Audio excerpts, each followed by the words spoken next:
Ravi colours இன்றைய trending பெண்களுக்கான exclusive கலெக்ஷனுடன் kurtis, palazzo pant, Patiala pant, துப்பட்டாக்கள், ஷேப்வேர்கள், நைட்டிகள், பிராண்டட் உள்ளாடைகளும் கிடைக்கும். ரவி கலர்ஸ், நேரு வீதி, ராஜா தியேட்டர் சிக்னல் அருகில், புதுச்சேரி.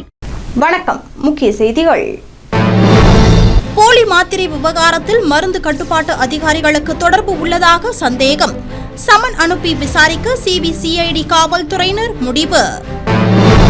டிசம்பர் 16ஆம் தேதி வெளியிடப்பட உள்ளது வரைவு வாக்காளர் பட்டியல். புதுவை மாவட்ட தேர்தல் துறை தகவல். பொலிவுறு நகர வளர்ச்சி திட்டத்தின் கீழ் கட்டப்பட்டுள்ள புதிய கட்டிடங்கள் திறந்து வைத்தார் புதுச்சேரி துணைநிலை ஆளுநர் கைலாசநாதன்.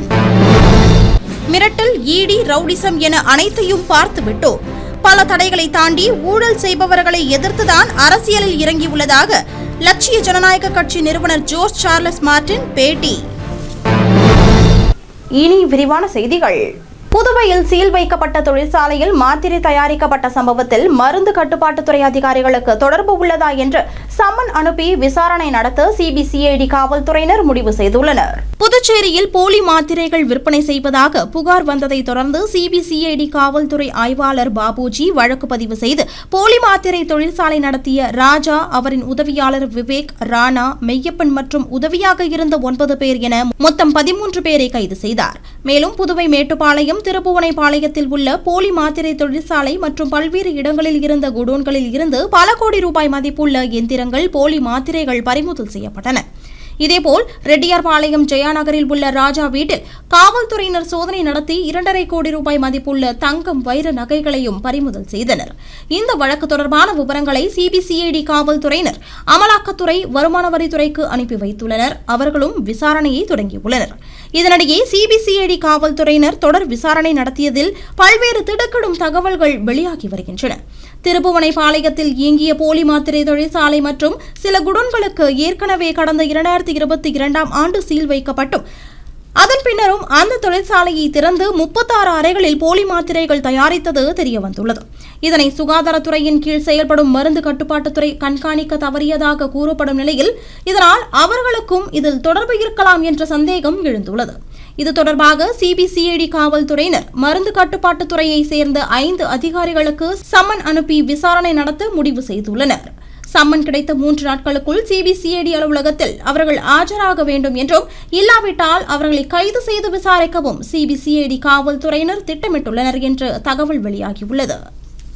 சிறப்பு வாக்காளர் திருத்த பணி புதுச்சேரியில் முடிவடைந்துள்ள நிலையில் வரைவு வாக்காளர் பட்டியலை டிசம்பர் 16ஆம் தேதி மாவட்ட ஆட்சியரும் தேர்தல் அதிகாரியுமான குலோத்துங்கன் வெளியிடுகிறார். புதுச்சேரி யூனியன் பிரதேசத்தில் வாக்காளர் பட்டியல் சிறப்பு தீவிர திருத்த பணி கடந்த நவம்பர் மாதம் 4ஆம் தேதி தொடங்கியது. இந்நிலையில் புதுச்சேரியில் வாக்காளர் சிறப்பு தீவிர திருத்த பணி டிசம்பர் 11ஆம் தேதியுடன் முடிவடைந்ததை தொடர்ந்து கணக்கெடுப்பு படிவங்களை சமர்ப்பிக்க கால நீட்டிப்பு இல்லை என்று தலைமை தேர்தல் அதிகாரி ஜவஹர் தெரிவித்திருந்தார். இந்நிலையில் புதுவை அரசு மாவட்ட தேர்தல் அதிகாரி அலுவலகத்தில் டிசம்பர் 16ஆம் தேதி செவ்வாய்க்கிழமை காலை 10 மணி அளவில் மாவட்ட ஆட்சியரகத்தின் மாநாட்டு வளாகத்தில் அங்கீகரிக்கப்பட்ட தேசிய மற்றும் மாநில கட்சிகள் பிரதிநிதிகள் முன்னிலையில் மாவட்ட தேர்தல் அதிகாரி குலோத்துங்கன் தலைமையில் வரைவு வாக்காளர் பட்டியல் வெளியிடப்பட உள்ளதாக தேர்தல் துறை தெரிவித்துள்ளது. பொலிவுறு நகர வளர்ச்சி திட்டத்தின் கீழ் புதுச்சேரியில் புதிதாக கட்டப்பட்ட சலவை நிலைய கட்டிடம், மீன் அங்காடி ஆகியவற்றை துணைநிலை ஆளுநர் கைலாசநாதன் திறந்து வைத்தார். புதுச்சேரி நகராட்சி சார்பில் பொலிவுறு நகர வளர்ச்சி நிறுவனத்தின் நீடித்த வளர்ச்சிக்கான நகர்ப்புற திட்டத்தின் கீழ் மரப்பாலம் சலவை நிலைய கட்டிடம், வைத்திக்குப்பம் சலவை நிலைய கட்டிடம், மரப்பாலம், நேதாஜி நகர் சுகாதாரமான மீன் அங்காடி ஆகியவற்றின் திறப்பு விழா மரப்பாலத்தில் டிசம்பர் 15ஆம் தேதி நடைபெற்றது. இதில் துணைநிலை ஆளுநர் கைலாசநாதன் கலந்து கொண்டு புதிய கட்டிடங்களை திறந்து வைத்தார். மேலும் இந்த நிகழ்ச்சியில் முதலமைச்சர் ரங்கசாமி, சட்டப்பேரவைத் தலைவர் செல்வம், பொதுப்பணித்துறை அமைச்சர் லட்சுமி நாராயணன், சட்டமன்ற உறுப்பினர்கள் சம்பத், அனிபால் கென்னடி, தலைமை செயலர் சரத் சௌகான், உள்ளாட்சித்துறை செயலர் கேசவன், பொலிவுறு நகர திட்ட நிறுவனத்தின் தலைமை நிர்வாக அதிகாரி சௌத்ரி முகமது யாசின் மற்றும் புதுச்சேரி நகராட்சி அதிகாரிகள் கலந்து கொண்டனர்.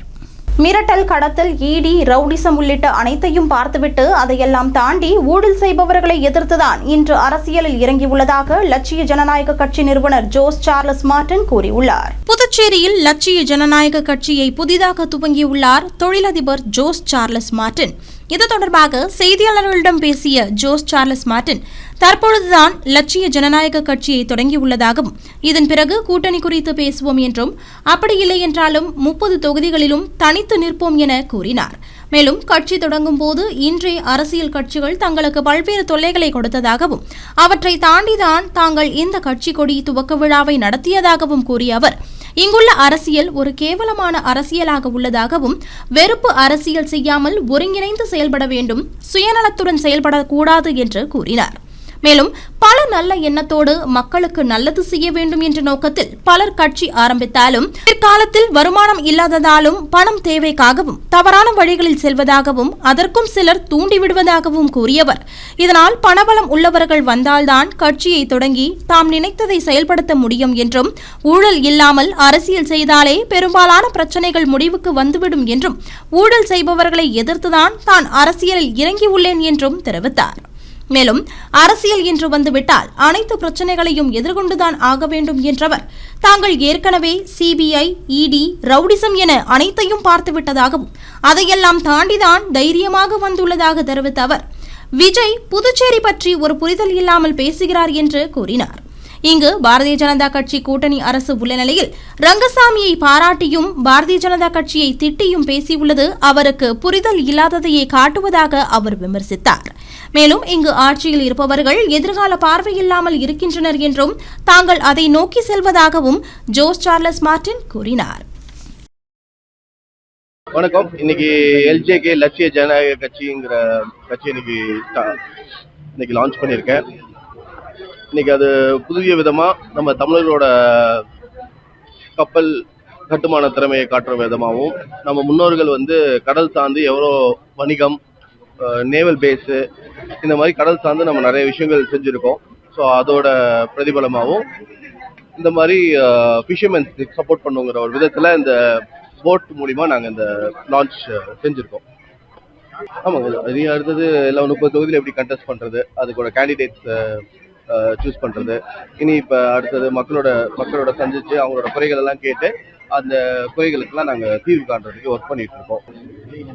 ஆமாம், அது என்னன்னா அவங்களுக்குள்ள ஒரு கிளாரிட்டி இல்லாமல் இருக்காங்கன்னு தான் தோணுது. ஏன்னா என்ஆர் காங்கிரஸ், பாஜக 2 பேர் கூட்டணி இருக்காங்க. இவங்க பாஜக மட்டும் திட்டுறேன்னு சொல்றாங்க, பட் ஆனால் இவர் என்ஆர் ஆதரிக்கிறேன்னு சொல்றாங்க. இங்கே மெயின் பிரச்சனையே என்ஆர் காங்கிரஸ் தான் மெயின் பிரச்சனையே இருக்கே தவிர பாஜக அவங்க கூட தான் இருக்காங்க. அதாவது மெயின் சிஎம் அவங்கள தான் சொல்லணுமே தவிர இங்கே ரேஷன் கடை இல்லைன்னா அது சென்ட்ரல் கவர்மெண்ட் சம்மந்தம் இல்லை. இது இங்கே இருக்கிற சிஎம் தான் ஃபர்ஸ்ட் இவங்க தான் இனிஷியேட் எடுத்து சென்ட்ரல் கவர்மெண்ட்ல ஃபண்ட்ஸ் அதான் வந்த 500 கோடி ஃபண்ட்ஸ் ரிட்டர்ன் அனுப்பிச்சிருக்காங்க.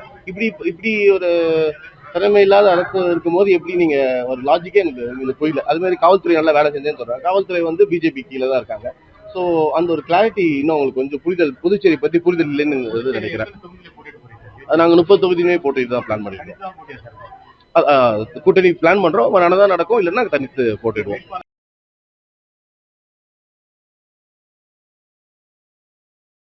புதுச்சேரி உப்பளம் பகுதியில் உள்ள பழைய துறைமுக மைதானத்தில் மது அருந்திய கும்பலை கடலோர பாதுகாப்பு காவல்துறையினர் எச்சரித்து அனுப்பினர். புதுச்சேரியில் கொலை, கொள்ளை போன்ற பல்வேறு குற்ற சம்பவங்கள் நாளுக்கு நாள் அதிகரித்து வருகிறது.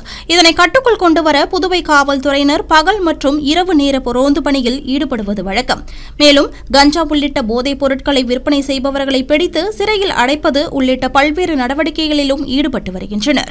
இந்நிலையில் புதுவை உப்பளம் பகுதியில் உள்ள பழைய துறைமுக மைதானத்தில் 10க்கும் மேற்பட்டோர் மது பாட்டில்கள், தண்ணீர் பாட்டில்கள், பிளாஸ்டிக் கப்புகள் மற்றும் நொறுக்கு தீனி பொட்டலங்களுடன் மது அருந்தியுள்ளனர். அப்போது அப்பகுதியில் பாதுகாப்பு பணியில் ஈடுபட்டுக் கொண்டிருந்த காவல்துறையினர் அவர்களை கண்டு அங்கு மது அருந்தி கொண்டிருந்தவர்களை விசாரித்து அங்கிருந்து அப்புறப்படுத்தினர். ஏற்கனவே இதுபோன்று பொது இடங்களில் கடலோர பகுதிகளிலும் மது அருந்தக்கூடாது என்று காவல் ஆய்வாளர் தியாகராஜன் 2 முறை எச்சரிக்கை விடுத்திருந்தார். அதனை மீறி கடலோரம் உள்ள மைதானத்தில் மது அருந்தியவர்களை ஆய்வாளர் தியாகராஜன் மற்றும் காவல்துறையினர் கடுமையாக திட்டி அனுப்பினர். மேலும் இதுவே இறுதி முறை என்றும் மீண்டும் இதுபோல் கடலோர பகுதிகளில் மது அருந்தினால் கைது செய்து சிறையில் அடைக்கப்படுவார்கள் என்றும் அவர்கள் கடுமையாக எச்சரித்து அனுப்பினர். இதனை அடுத்து உப்பளம் மைதானத்தில் மது அருந்திக் கொண்டிருந்த கும்பல் தங்கள் பொருட்களை எடுத்துக்கொண்டு அங்கிருந்து விரைவாக கலைந்து சென்றனர். புதுச்சேரியில் இயக்கப்படும் பேருந்துகள் பேருந்து நிறுத்தங்களில் நிற்காமல் தள்ளி சென்று நிற்பதால் மாணவர்கள் மற்றும் முதியவர்கள் பேருந்து பயணம் மேற்கொள்வதில் சிரமம் அடைந்து வருகின்றனர். புதுச்சேரியின் பல்வேறு இடங்கள் ஸ்மார்ட் சிட்டி திட்டத்தின் கீழ் புனரமைக்கப்பட்டுள்ளன. அதன்படி சாலைகள், தடுப்பு கட்டைகள், பூங்காக்கள் உட்பட பல்வேறு பகுதிகள் புனரமைக்கப்பட்டு புதுப்பிக்கப்பட்டுள்ளன. இதன் ஒரு பகுதியாக மழை மற்றும் வெயில் காலங்களில் பொதுமக்கள் ஒதுங்கி நிற்க ஏதுவாக நகர பகுதிகளில் உள்ள பேருந்து நிறுத்தங்கள் புதுப்பிக்கப்பட்டும், இதனிடையே புதுச்சேரியில் அரசு பேருந்துகளை விட தனியார் பேருந்துகளே அதிக அளவில் இயக்கப்படுவதும் குறிப்பிடத்தக்கது. இந்நிலையில் பயணிகள் பேருந்து நிறுத்தங்களில் காத்திருந்தாலும் சில பேருந்துகள் பேருந்து நிறுத்தங்களை தாண்டி சிறிது தூரம் சென்று நிற்பதால் பயணிகள் ஓடி சென்று பேருந்தில் ஏறும் சூழல் இருந்து வருகிறது. இதனால் பள்ளி செல்லும் மாணவ மாணவிகள் மற்றும் முதியோர்கள் பெரிதும் பாதிக்கப்பட்டுள்ளனர். குறிப்பிட்ட நேரத்திற்குள் வரும் பேருந்து நிறுத்தத்தில் நிற்காமல் சற்று தூரம் தள்ளி சென்று நிற்பதோடு சிறிது நேரத்திலேயே பேருந்து புறப்பட்டு விடுவதால் நடுத்தர வயது மற்றும் வயது முதியவர்களால் ஓடி சென்று பேருந்தில் ஏறுவது சாத்தியமற்றதாக உள்ளது. மேலும் சிலர் அதில் ஏற முயலும் போது தவறி கீழே விழும் சம்பவங்களும் நிகழ்ந்து வருகிறது. இவ்வாறு உயிருக்கு ஆபத்தை விளைவிக்கும் பேருந்து ஓட்டுநர்களின் செயல்களால் தங்களால் செல்ல வேண்டிய இடத்திற்கு உரிய நேரத்திற்கு பாதுகாப்பாக செல்ல முடியவில்லை என்று பொதுமக்கள் குற்றம் சாட்டியுள்ளனர். எனவே இதுகுறித்து அரசு அதிகாரிகள் உரிய நடவடிக்கை எடுக்க வேண்டும் என்று பயணிகள் மற்றும் சமூக ஆர்வலர்கள் கோரிக்கை விடுத்துள்ளனர்.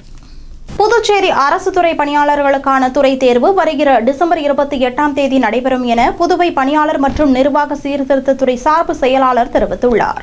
புதுச்சேரி அரசில் பணியாற்றி வரும் அதிகாரிகளுக்கு கணக்கியல் துறை தேர்வு வருகிற 28ஆம் தேதி நடைபெறுகிறது. அதன்படி காலை 9:30 மணி முதல் மதியம் 12:30 மணி வரை முதல் தாள் தேர்வும், பிற்பகல் 2 மணி முதல் மாலை 5 மணி வரை 2ஆம் தாள் தேர்வும் நடைபெறுகிறது. இந்த தேர்வுக்கான ஹால் டிக்கெட் விரைவில் வெளியிடப்படும் என்று புதுச்சேரி பணியாளர் மற்றும் நிர்வாக சீர்திருத்தத்துறை சார்பு செயலாளர் முருகேசன் தெரிவித்துள்ளார். வீட்டில் இருந்தபடியே சம்பாதிக்கலாம் என கூறி தனியார் நிறுவன ஊழியரிடம் 1 லட்சம் ரூபாய் மோசடி செய்தது தொடர்பாக சைபர் கிரைம் காவல்துறையினர் விசாரணை நடத்தி வருகின்றனர். முத்தியால்பேட்டை பகுதியைச் சேர்ந்த தனியார் நிறுவன ஊழியரின் செல்போன் எண்ணிற்கு குறுஞ்செய்தி ஒன்று வந்துள்ளது.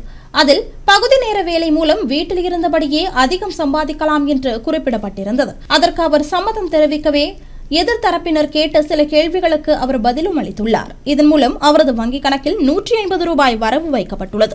இந்நிலையில் எதிர்முனையில் பேசியவர் சிறிது முதலீடு செய்தால் அதிக லாபம் கிடைக்கும் என்று ஆசை வார்த்தை கூறியுள்ளார். இதனை உண்மை என்று நினைத்த அவர் பல்வேறு தவணைகளாக 1 லட்சம் ரூபாயை முதலீடு செய்துள்ளார். இதன் மூலம் கிடைத்த லாபத்தை தனது வங்கிக் கணக்கிற்கு மாற்ற முயற்சி செய்த போது அது முடியவில்லை. இதனால் தான் மோசடி செய்யப்பட்டதை உணர்ந்த அவர் சைபர் கிரைம் காவல் நிலையத்தில் புகார் செய்தார்.